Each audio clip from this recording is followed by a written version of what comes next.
Well, again, thanks, team, for bringing us the word from that song, which really applies to everybody here today, whether you are single or married. So I'm glad that you are joining us again. I am Juno, and we are continuing here in our series of following Christ in a jacked up church. And I think we've hit the trifecta, not financially, but that would be nice. Trifecta when it comes to some messages. You know, we've talked about some key areas in the last several weeks. We've talked about sex. We've talked about marriage. We've talked about divorce. And then today we enter into the subject of singleness.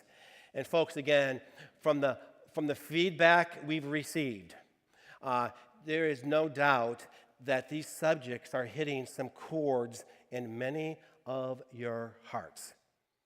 And so this song, again, that we just sang together, that we listened to those words, Christ be the center of our lives, be the place we fix our eyes. You're the center of the universe. Everything was made for you. You hold our lives. You hold everything together. Again, so often we think in categories of single and of being married. But this song, again, drives home the reality that Christ is the center of our lives, both the married person and the single person. But I also understand that as we enter into these subjects, while being sensitive, while hitting some nerves for some people, that we as a human being, misery likes company. It's good. The Apostle Paul, he wrote this letter. He wrote it to a church that was having all kinds of issues, but encouraging them to dive in them together. And so I put out on Facebook this week the question, what would you call a sermon that was focusing on singles? What would the title of that be? And so I received many responses, but I'm only going to share a few of them with you. Everything from swinging singles. That was Mark's response. No, just joking. Alone but not lonely. Single. Living, winning, and thriving. YOSO. You're only single once. Singleness isn't for sissies. The gift of singleness. Singleness is next to godliness, being single and proud of it. And the list goes on and on. But the winner gets a Starbucks gift card from me who says, be like Juno. Okay. He's not getting anything right in that. But anyway, I settled in on the title, Single Lives Matter. Really in the sense that, last week we could have titled it, Divorced Lives Matter. We could have entitled it, Marriage Matters. And so today, the more we have Jesus Christ at the center of our lives, the more our lives are going to be changed. And the more that we as a church will remember and live out that really all lives matter, especially those of us who are single. Let me pray. For this place, God, I give you thanks. For the people here who remembered to set their alarms to a different time, thank you. And I know people come into church, God, with different histories, with different traditions, with a lot of different pain. And God, I am thankful. I am thrilled that you don't expect us to keep all of our feelings at the door, but that you invite us to bring them into your place. And so for everybody here today, I just pray that no matter what their experience in life has been, no matter what trials they may be going through, that the thoughts that are going on in their minds, that the pain that may be in their heart, and that the words that will come from my mouth will be acceptable in your sight, because you are our strength and our Redeemer. And all God's people said, amen. So again, people, we are looking at a book in the New Testament by a guy named Paul. And Paul is responding to a letter that he got, a letter about the church that he started, that, sort of like everything's hit the fan here. Things aren't going well. And we've talked about some of those things, as I've mentioned, in addition to some incest going on, in addition to lawsuits. People can't even communicate and resolve things themselves, that they've had to bump up stuff to a lawsuit. And so today we are focusing in on what Paul, the writer of the letters, talks about in the area of being single. Now, you're going to find that on page 796. 796 in the Bibles in your chairs, which you are welcome to take with you. It is 1 Corinthians chapter 7.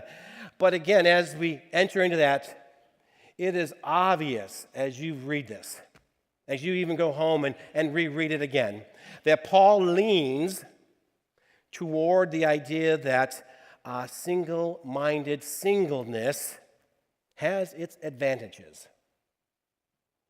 And that is very clear, as we'll find out in the next few minutes.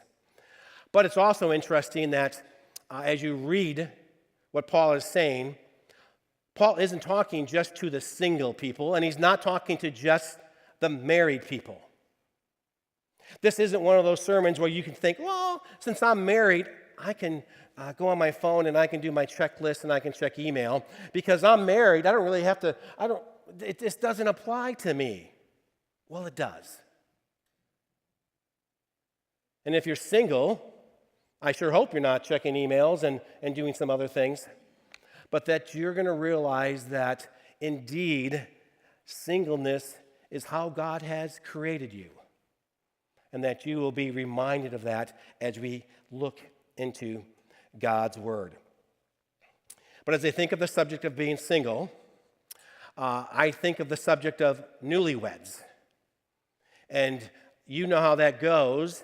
Even if you're not a newlywed, but you've been married for a while, people insensitively begin to ask you the question, so when are you going to start a family?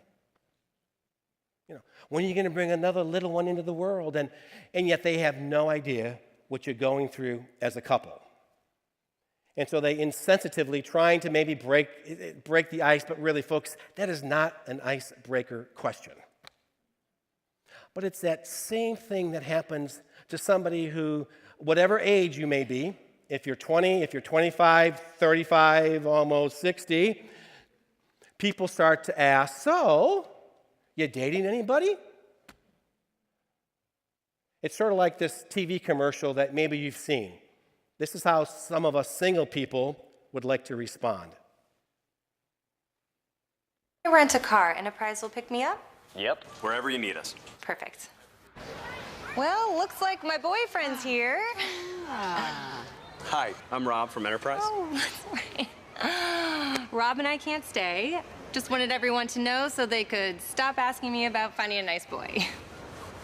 So let's go. Yes, let's go. Yeah. Dear. Always going the extra mile. Pick Enterprise. We'll pick you up. Sorry. Happens more than you think.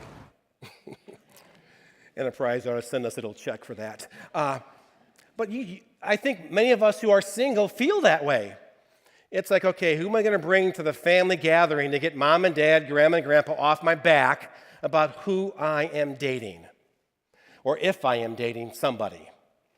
So let's just take a look, not what Enterprise says about this, but let's take a look at what Paul is saying about this subject. Again, it's on page 796 in those Bibles in front of you, and I'm going to be reading verses 25 through 28 as we begin.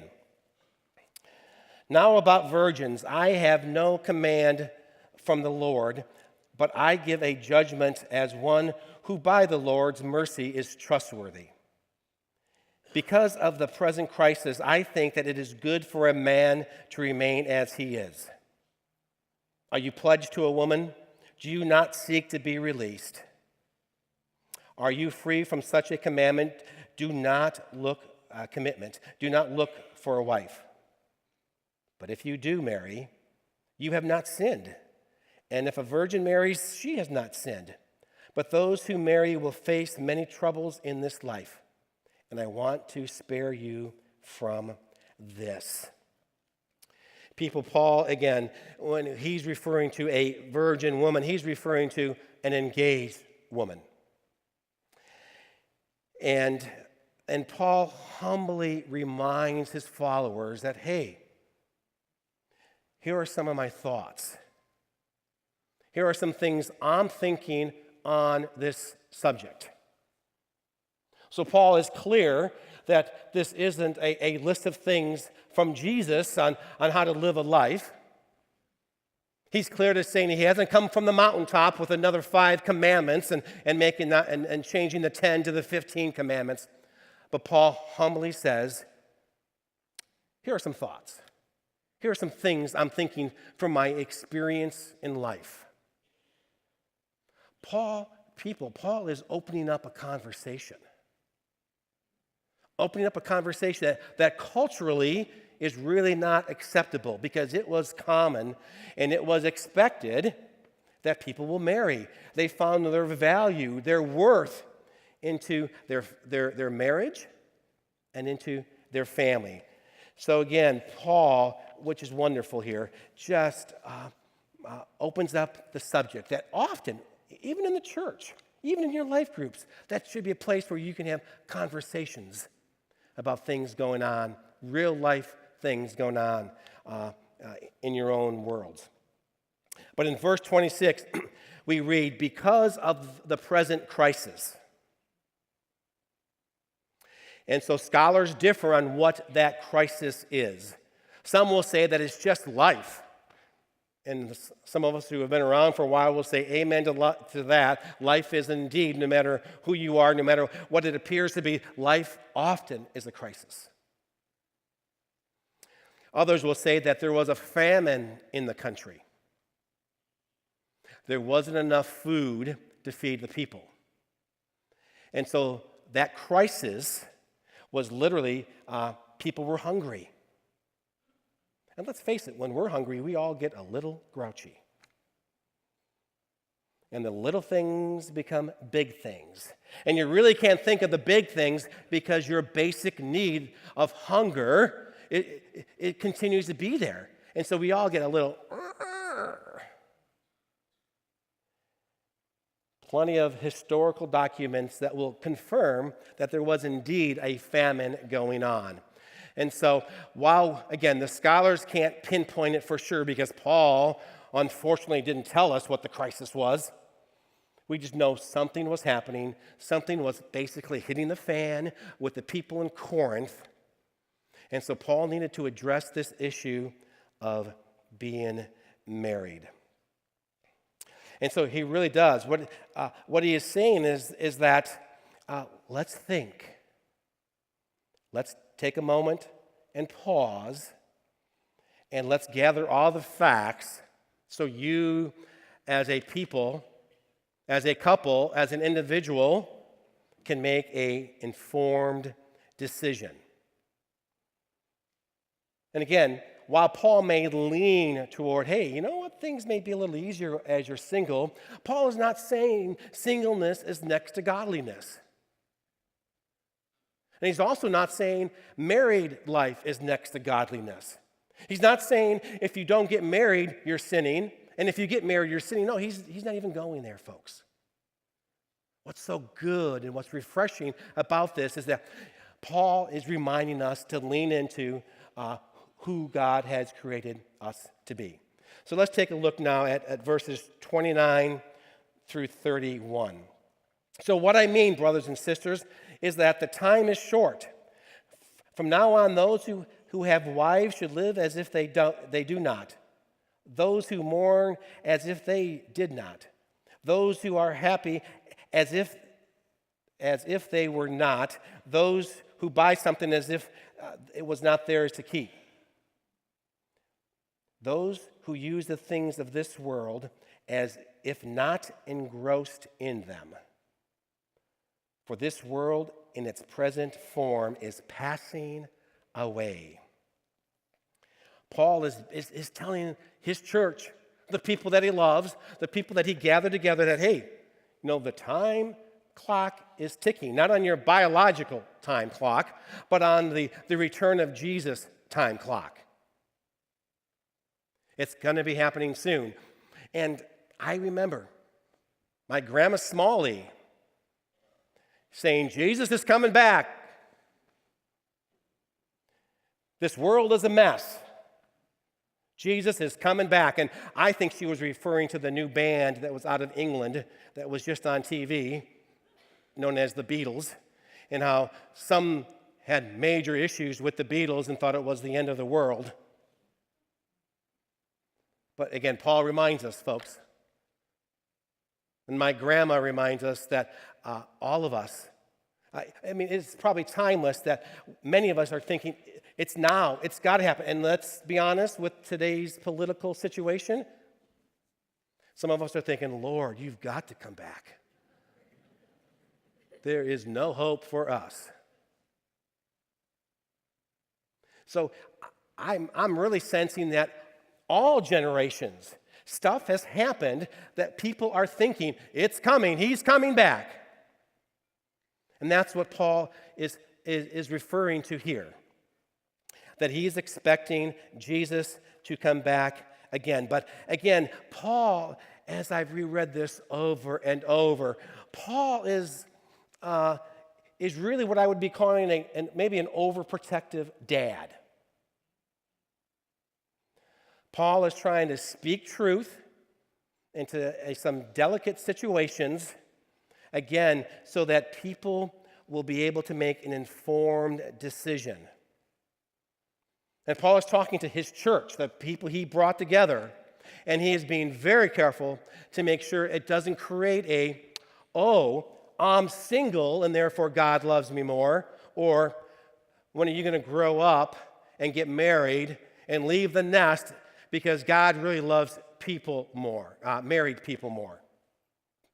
Again, Paul, throughout this whole section, keeps weaving in and out of that whole idea that neither is more holy to God.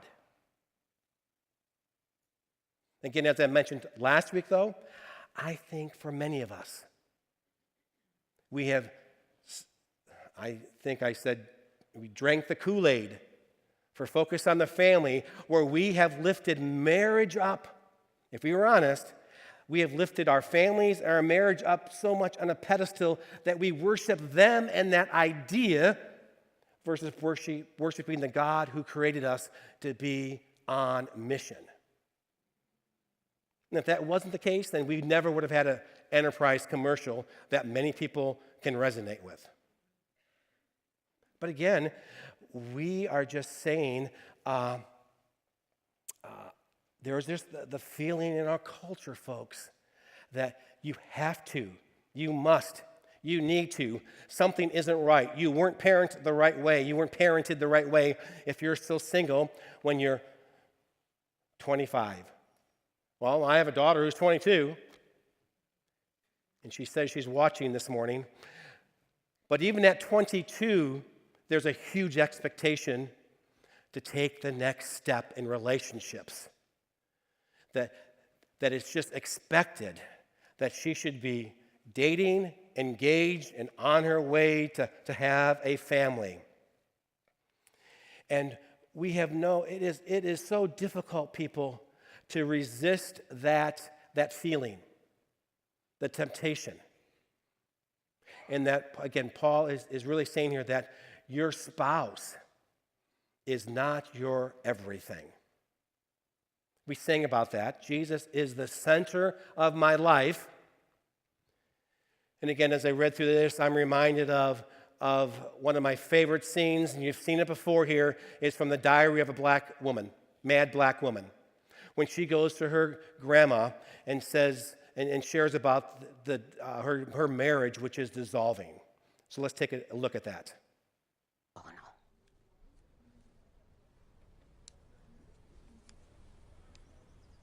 I think I'm losing my mind, Mama.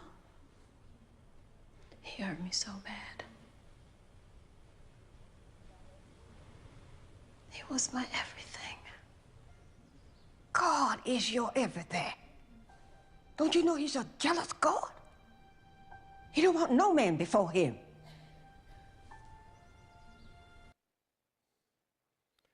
And this scene continues, but it's a powerful scene. I think it's the best scene. Well, there are some great scenes in the movie. It's a great movie, even though it got low ratings. But again, Grandma is saying, God is your everything. And we sang about that, and Paul talks about it, folks. Our marriage, our spouse is not our everything. And when that starts to happen, weird things start to happen in our own self-esteem, in our own mission in life. And I think we know that our spouse isn't our everything. It's just a nice romantic figure of speech. But do we? And if it's not our spouse, I'm wondering who else or what else has become our everything. Now, Paul's talking again about the marriage relationship. But maybe it's that college degree that's become your everything, your career, maybe the vehicle you're driving, the home you're living in. Maybe you have replaced the God factor of being your center and have filled it with other things. And so whether you're married or whether you're single, the reminder from this really is that God has to be the center. God has to be our everything. And we need to be okay with the way God has wired us. So again, let's take a look. Let's just move along here on verses 36 through 40.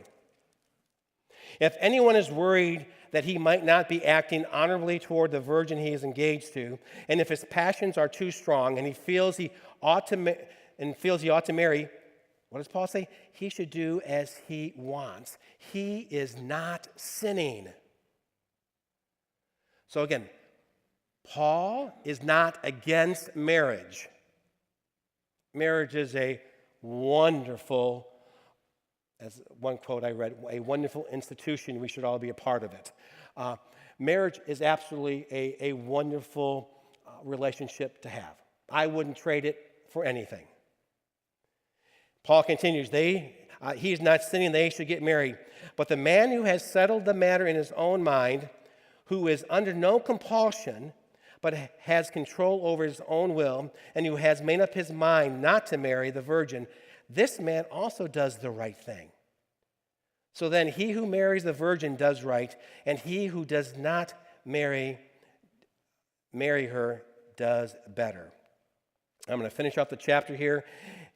A woman is bound to her husband as long as he lives, but if her husband dies, she is free to marry anyone she wishes, but he must belong to the Lord. In my judgment, she is happier if she stays as she is, and I think that I too have the Spirit of God. So again, people, interesting, Paul is messing with tradition. Sometimes you just think younger people want to mess with tradition. Paul is messing with the tradition of his culture when it comes to being married. He's messing it when it comes to being engaged. Because we think, well, you put a ring on it and you're all set. We put a ring on it and that settles it. No, in our culture, put a ring on it means you still have some time to process. Do you really want to say, I do? Now, in Paul's culture, once you were engaged, it was a done deal. Let's remember Mary and Joseph. Mary gets pregnant. They were engaged. But in the culture was if you broke the engagement, it was a very serious, serious thing. So Joseph didn't want to do that. That's the context in which Paul is talking about. He's saying, hey, so you're engaged. If you realize it's not the right thing, then don't do it. Continue to live as a single person. And I, again, think, people, that it is so easier said than done. Because we have been ingrained that being married is the next step. Just as education I worked in a college dorm for years. You know, as you go from high school to college to get a job, maybe you're dating somebody in between there, then you get married. It's almost just like it's the steps of life. And Paul is challenging that. Because again, me working in a university setting, everybody is not meant to go to college. Trust me. And many of you have children who you thought, get to college, you're going to get a good job, because in order to get a good job, you need this piece of paper, even though it's probably not valued at much, and it has really gone down in days here. But you need that, because it's going to show discipline and commitment. And you realize after the first semester or two, hey, no way this person is cut out to enter into a college. And that's okay. And unfortunately, the parents have spent thousands and thousands of dollars, and if they just would have allowed the child to be who God had created them to be in the beginning, they would have saved a whole lot of heartache. And the same thing with marriage. It isn't for everybody, and Paul reminds the church that it's okay to be single. And I tell you, it's an interesting subject. It's a refreshing part of Scripture because it's a challenge to everybody. It's a challenge to the church to keep Christ as the center. It's a challenge to be okay with who you are and not be forced into something that you really don't want to do. But in order to not get the grandmas and aunts and uncles and your own parents to keep bugging you on who you're dating, you start to date and you get into a messy situation because all you're really doing is living your life for somebody else. And God calls us to live our lives for Him. And so there's no way I can talk on this subject without sharing a little bit more of my own story.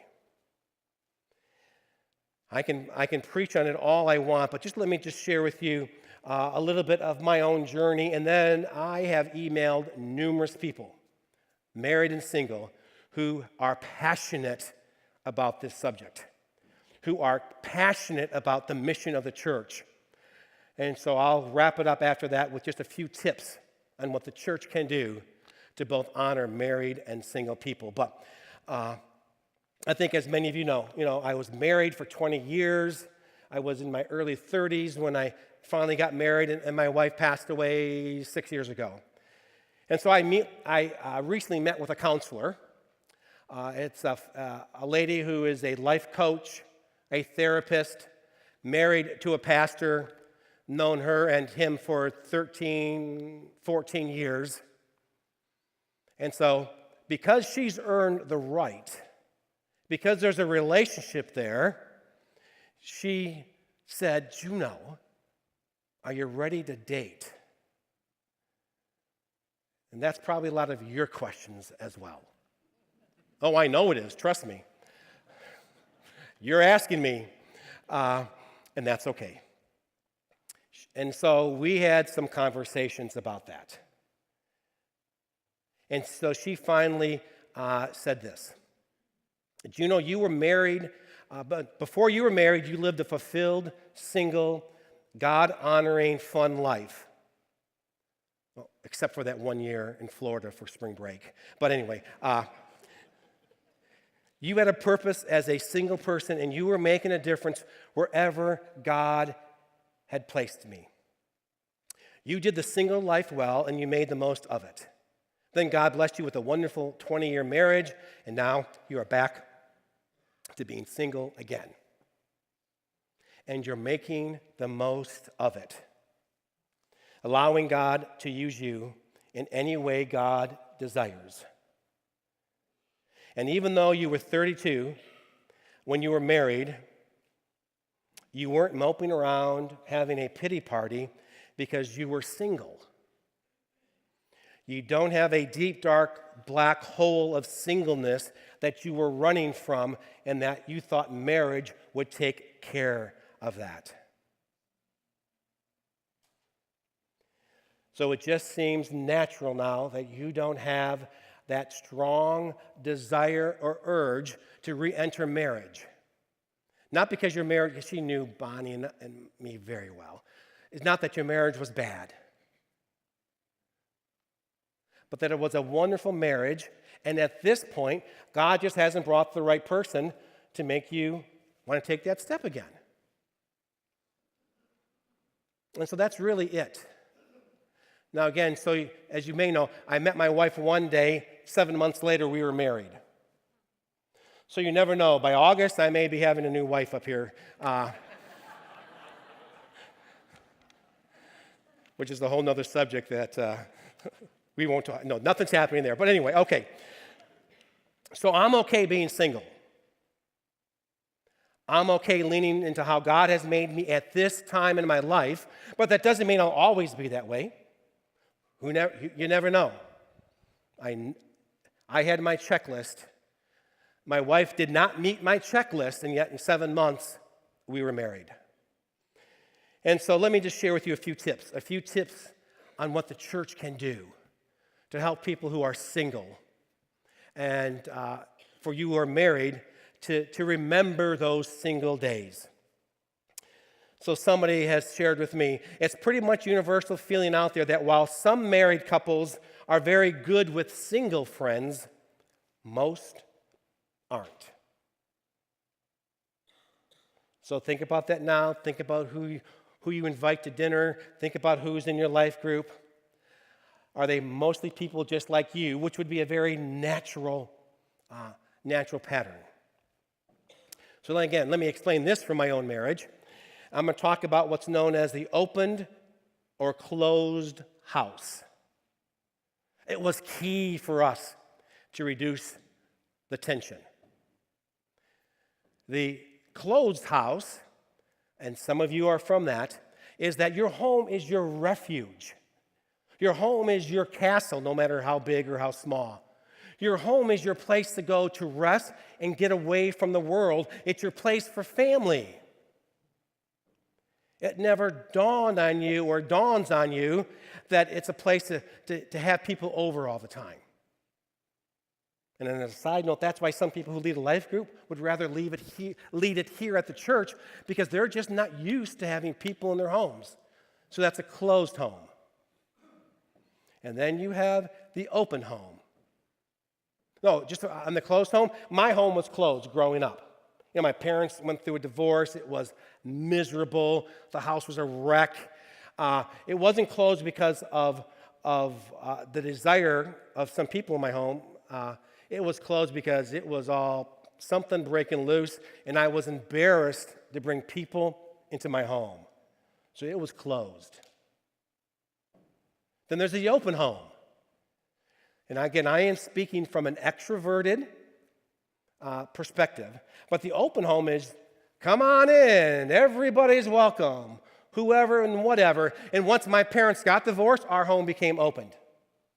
Friends were there, buddies from college were there, everybody was there. I find I continue that pattern now, that my home is an open home. But when you get two people coming together in a marriage, if they're not on the same page there, stuff starts to happen. And so let me just encourage you, for the married couples, to have that discussion. Because if God has blessed you with a marriage, and if God has blessed you with a home, you know, maybe your mission in life, your mission as a married couple is to open that up so that you can be a blessing to other people. But once we resolved that, it became very easy for us to live lives that weren't just all married couples. Because the more you get to know people, the more you got to realize everybody isn't the same, and who really cares after a while. And because of my dysfunction growing up, friends became my family. The church became my family.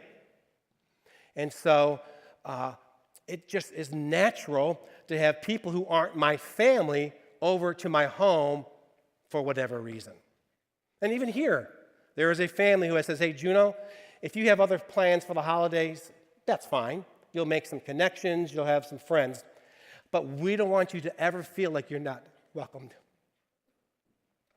So if you find yourself with no plans on any holiday, give us a call because you are welcomed here. And so that's really saying, folks, it's the gift of presence. Just being with other people. And it doesn't mean you have to create the 7-course meal. Again, coming from not an open marriage, that's not a good thing. Coming from when I was married, having an open home and having my daughter's friends over, I am amazed at what a simple meal does and what it creates the conversations around the table. That her friends who had parents who were very stable and loving, caring parents, but they seldom ate together. And so having that open home created opportunities for conversations. Opportunities to get to know the kids, my daughter's friends, as people. Married people, I think you need to give one another breathing room. And really that creates a win-win-win. Win for the husband, win for the wife, and a win for the single person. Because by creating the breathing room, some call it a men's night out, the guys' night out, the girls' night out, whatever you want to call it. When people gather, you're not looking at who's on the arm or who are they dating. It's really, hey, we're all together, we're going to the ball game, we're going to do this, we're going to do that. Now, we didn't realize this until later in our marriage, that we had to put a budget in we did the Dave Ramsey thing, the envelope, that would have money set aside so my wife could fly to Michigan to hang out with her best friend, her sister. And then for a while, we just said, oh, that's not necessary. We'll have friendships here. God will meet that void. No, she was still her best friend. And so we needed to put that in the budget so that she could fly back to Michigan and have a girls' night out, even though it was in Michigan. I think we need to hit the button on the myth of the fifth wheel. So married couples get used to having somebody there who's not married. And we have an older congregation, so this may be an easier step for many of us because many of your spouses are passing away. And so you've had friends who are married, and now you're no longer married. And so married people get used to having the single person over. Now, again, I had people at my previous church who they had 2 little girls, and it became almost habit. Every Sunday, they would say, hey, Mr. Juno, let's go to lunch together. And so I would join their family every week for lunch. And at first, it was challenging because, again, I'm showing up now as a single person who just lost his wonderful wife. So I encourage you to lean into those conversations. Although they were upset too. When I would then show, it's one thing to see me in a work environment. It's another thing to see me off the work environment in a personal side of things and that, oh, that's right. Your wife's not here anymore. And so it was awkward. So get used to the awkwardness. Have the conversations. Ask, are you okay with this? Ask, do you mind joining us? Another suggestion, which again was from meant a lot to one person, was when her married friends went on trips with her. They would leave the spouse at home and take a vacation together. And what that meant was, even though I'm married to the love of my life, that their life as a single person also mattered. And that they weren't just getting leftover time. And it's important to remember, as married people, that your single friends just aren't placeholders until you actually get married and find your best friend for life. But God has blessed you with relationships all around, that even when you become married, those are relationships that can build into your lives. But all that takes time, it takes practice, it takes intentionality. Also, let me just say here, singles, let's not play let's not throw the victim card out there. Yeah, to some of our married friends, are they clueless? Yep. They forgot what it's like to show up at events and at parties as the single person, or not to be invited to them purely because you're single. And so, to the single people, you make the phone call. You have the party. You take the initiative. And as a single, and as Paul talks about here, folks, there are things that we can do that would make our married friends so envious.